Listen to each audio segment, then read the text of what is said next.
Bismillahirrahmanirrahim. Assalamualaikum warahmatullahi wabarakatuh.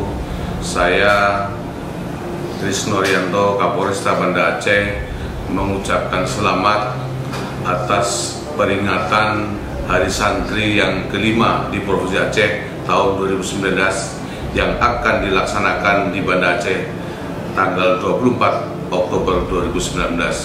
Semoga kegiatan ini berjalan dengan aman, lancar, dan tertib sesuai dengan apa yang kita harapkan, dan mudah-mudahan santri-santri kita juga menjadi bagian daripada perjuangan Negara Kesatuan Republik Indonesia untuk menjadikan negara yang aman, tertib, dan makmur. Terima kasih.